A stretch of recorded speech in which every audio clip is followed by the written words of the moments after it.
Assalamualaikum warahmatullahi wabarakatuh. Jangan diajukan hajatmu kepada selain Allah Subhanahu wa Ta'ala. Allah Subhanahu wa Ta'ala yang mendatangkan hajat itu kepadamu. Siapakah yang selain Allah Subhanahu wa Ta'ala dapat mengangkat sesuatu yang diletakkan oleh Allah Subhanahu wa Ta'ala? Barang siapa yang tidak mampu melaksanakan hajat dirinya sendiri, bagaimana pula dia sanggup melaksanakan hajat orang lain? Dalam membentuk kepribadian tauhid, kita perlu melihat sesuatu dari asal mulanya hingga pada penghabisan sampainya. Orang yang masih dalam proses membentuk kepribadian tauhid, diibaratkan jembatan tempat lalu lintas yang datang dan yang pergi. Apa yang datang menceritakan asalnya dan yang pergi menceritakan tujuannya. Jambatan itu ialah hati dan yang datang itu bermacam-macam.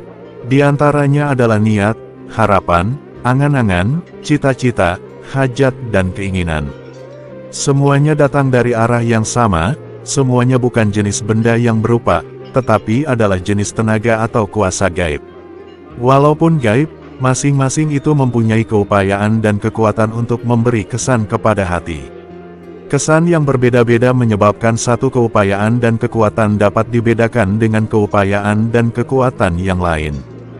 Boleh dikenal keupayaan dan kekuatan marah, benci, suka, niat, harapan, hajat dan lain-lain. Sumber datangnya segala-galanya ialah makam lahut, zat ilahiyat, turun kepada makam jabarut, sifat. Pada makam jabarut muncullah iradat dan kudrat. Iradat dan kudrat, Allah Subhanahu wa Ta'ala menjadi sumber kepada semua keupayaan dan kekuatan. Pancaran iradat dan kudrat diterima oleh alam malakut sebagai perintah Allah Subhanahu wa Ta'ala. Iradat dan kudrat yang diterima oleh para malaikat dinamakan haula dan kuwata Allah Subhanahu wa Ta'ala, lalu malaikat-malaikat yang menyambutnya mengucapkan, tidak ada keupayaan dan kekuatan melainkan iradat dan kudrat Allah Subhanahu wa Ta'ala. Perintah-perintah yang berhubung dengan manusia dibawa turun dari lahut kepada jabarut kepada malakut dan kemudiannya kepada langit dunia atau langit pertama. Langit pertama adalah tempat pengasingan. Ketika Rasulullah Shallallahu Alaihi Wasallam Mi'raj, Baginda Shallallahu Alaihi Wasallam melihat di langit pertama ada satu pintu ke surga dan satu pintu ke neraka. Apa yang naik ke atas diasingkan di langit pertama dan apa yang turun ke bawah diasingkan juga di langit yang pertama. Perintah yang berupa kebaikan turun dari langit pertama dengan diiringi oleh malaikat, hingga sampai kepada manusia. Perintah yang mengandung keburukan diiringi oleh syaitan hingga sampai kepada manusia juga. Baik dan jahat hanya diasingkan apabila memasuki dunia. Pada alam malakut tidak ada jahat dan tidak ada baik karena semuanya diterima oleh malaikat sebagai perintah Allah Subhanahu wa Ta'ala. Malaikat yang memukul ahli neraka tidak membuat kezaliman tetapi melaksanakan perintah Allah Subhanahu wa Ta'ala, tetapi manusia yang memukul manusia lain di dunia adalah melakukan kezaliman. Manusia dan jin yang mendiami alam dunia inilah yang dihadapkan dengan kebaikan dan kejahatan. Makhluk lain dalam dunia tidak memikul kebaikan dan kejahatan. Harimau yang memakan rusa tidak dituduh melakukan kejahatan. Angin yang menerbangkan rumah orang tidak dituduh melakukan kezaliman. Hanya manusia dan jin yang dipertanggungjawabkan memikul kebaikan dan kejahatan. Jin jenis jahat dinamakan syaitan. Syaitan sangat suka apa saja yang jahat. Syaitan menanti di bawah bumbung langit dunia dan mengiringi keburukan yang turun dengan penuh sukaria hingga sampailah kepada hati manusia. Perkara yang baik diiringi oleh malaikat hingga selamat sampai kepada hati manusia. Walaupun begitu syaitan masih juga mencoba mengganggu perkara baik itu agar bertukar menjadi buruk, tetapi dihalang oleh malaikat. Setiap perkara yang diterima oleh hati, dibawa oleh malaikat dan syaitan, diberi berbagai nama mengikut kesannya kepada hati. Ada yang dipanggil niat, ada yang dipanggil keinginan dan ada yang dipanggil hajat serta banyak lagi nama yang digunakan untuk membedakan yang satu dengan yang lain. Setiap yang dibawa oleh malaikat adalah baik, maka lahirlah niat baik, kehendak yang baik dan hajat yang baik. Setiap yang dibawa oleh syaitan adalah buruk, maka lahirlah niat buruk, keinginan jahat dan hajat yang jahat. Biar apapun istilah yang digunakan, yang pasti, ia mempunyai keupayaan untuk menarik hati, agar cenderung ke arah atau kepada sesuatu, dan ada kekuatan yang memaksa hati untuk mengadakan tindakan mengarah kepada yang dicenderungi itu. Keupayaan dan kekuatannya bukan saja terhenti sebatas hati dan anggota-anggota di bawah kawalannya saja, malah ia mampu bergerak melalui ruang dan zaman. Keupayaan dan kekuatannya mampu mempengaruhi orang lain supaya bergerak ke arah yang sama. Misalnya, seorang pemimpin yang berwawasan mampu mempengaruhi orang banyak supaya bergerak ke arah wawasannya. Ketua penjahat juga mampu menekankan rencana jahatnya kepada anak buahnya. Wawasan dan rencana itu bisa diteruskan oleh orang lain dan boleh juga melintasi zaman lain walaupun orang yang memulainya sudah meninggal dunia.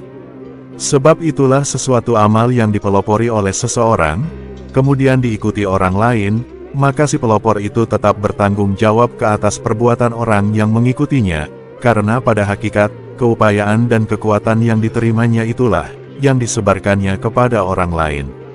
Makhluk yang pertama menerima upaya dan kekuatan jahat ialah iblis laknatullah, dan darinya keupayaan dan kekuatan jahat itu tersebar. Sesiapa yang melakukan kejahatan dia berbuat demikian dengan tenaga iblis laknatullah. Makhluk yang pertama menerima upaya dan kekuatan baik ialah Nabi Muhammad SAW. Walaupun Nabi Adam alaihi salam diciptakan terlebih dahulu daripada Nabi Muhammad SAW, tetapi roh Nabi Muhammad SAW diciptakan terlebih dahulu, dan roh Nabi Muhammad SAW itulah bekas yang pertama menerima tenaga baik. Siapa saja yang melakukan kebaikan, maka dia berbuat demikian dengan menggunakan tenaga yang dibekalkan oleh roh Muhammad SAW. Kejahatan tidak berpisah dengan iblis laknatullah. Kebaikan tidak berpisah dengan Muhammad SAW. Dan tiadalah kami mengutuskan engkau, wahai Muhammad, melainkan untuk menjadi rahmat bagi sekalian alam, semua makhluk pada semua zaman. Ayat 107, Surah Al-Anbiya. Tidak ada satupun makhluk yang memperoleh atau melakukan kebaikan, melainkan ia bernaung di bawah rahmat yang Allah Subhanahu wa Ta'ala telah tentukan kepada Nabi Muhammad SAW. Walaupun kebaikan itu berlaku sebelum Baginda SAW lahir ataupun sesudah Baginda SAW wafat. Begitulah pandangan kita jika memandang kepada semua alam. Sekiranya pandangan kita tidak berubah dari asal mula sesuatu, tentu iradat dan kudrat Allah Subhanahu wa Ta'ala tidak terlindung dari kita. Kita akan melihat bahwa iradat dan kudrat Allah Subhanahu wa Ta'ala saja yang menimbulkan daya upaya dan kekuatan yang singgah kepada hati lalu dinamakan niat. Kemauan atau hajat, iradat dan kudrat Allah Subhanahu wa Ta'ala yang sama juga memperjalankan niat, kemauan dan hajat melalui ruang dan waktu. Semuanya adalah iradat dan kudrat Allah Subhanahu wa Ta'ala. Dan kamu tidak dapat menentukan kemauanmu mengenai sesuatu pun kecuali dengan cara yang diatur oleh Allah. Ayat 29, Surah At-Takwir. Padahal Allah yang menciptamu dan benda-benda yang kamu perbuat itu. Ayat 96, Surah As-Saffat. Rasulullah SAW bersabda, siapa saja yang dibimbing oleh Allah Subhanahu wa Ta'ala kepada jalan yang benar, engkau tidak dapat menyesatkannya, dan siapa saja yang disesatkan oleh Allah Subhanahu wa Ta'ala kepada kesesatan, engkau tidak dapat meluruskannya. Kita sering ucapkan, tidak ada daya dan upaya melainkan dengan Allah Subhanahu wa Ta'ala. Pandangan tauhid memperlihatkan kepada kita bahwa pada apa jua keadaan iradat dan kudrat Allah Subhanahu wa Ta'ala tidak luput dari kita walaupun dalam niat, harapan atau hajat. Apabila mata hati memandang dari asal mula hingga ke akhir tujuan tetap pada Allah Subhanahu wa Ta'ala, maka hati pun akan bersandar kepada Allah Subhanahu wa Ta'ala saja, tidak lagi bergantung kepada sesama makhluk dan tidak juga kepada dirinya sendiri. Dirinya dan orang lain sama-sama dipikulkan beban. Orang yang memikul beban tidak mampu mengangkat bebannya sendiri, jauh sekali untuk mengangkat beban orang lain. Siapakah dari kalangan makhluk Allah Subhanahu wa Ta'ala yang dapat mengubah apa yang Allah Subhanahu wa Ta'ala telah tetapkan dengan iradatnya dan laksanakan dengan kudratnya? Tidak ada yang boleh berbuat demikian melainkan Allah Subhanahu wa Ta'ala. Perintah berbentuk kebaikan yang dibawa oleh malaikat mudah kita mengerti dan terima sebagai iradat dan kudrat Allah Subhanahu wa Ta'ala. Bagaimana pula perintah keburukan yang dibawa oleh Syaitan? Adakah kita perlu melakukan keburukan tersebut? Adakah Allah Subhanahu wa Ta'ala memerintahkan kita berbuat jahat? Persoalan ini membuat kita keliru.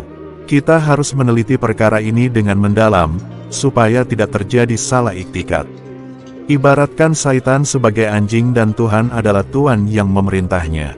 Anjing tidak akan menyalak dan menggigit jika tidak diizinkan, atau diperintah oleh tuannya. Andainya Tuan mengizinkan anjing menyalak dan menggigit kita, kemungkinannya adalah karena 1. Tuan murka kepada kita.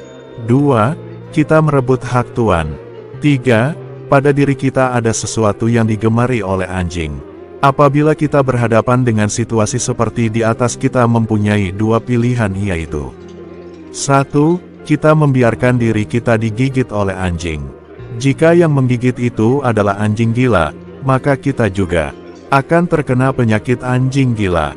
2. Kita lari kepada tuannya dan merayu agar menghalau anjing itu dari kita. Ketika menerima kedatangan perintah supaya berbuat jahat, kita mesti menerimanya dengan bijaksana agar kita tidak salah menafsirkannya. Allah Subhanahu wa Ta'ala selalu mengingatkan kita bahwa Syaitan adalah musuh kepada manusia, dan layanilah Syaitan itu sebagai musuh. Kita diajarkan supaya berlindung kepada Allah Subhanahu wa Ta'ala dari Syaitan yang terkutuk.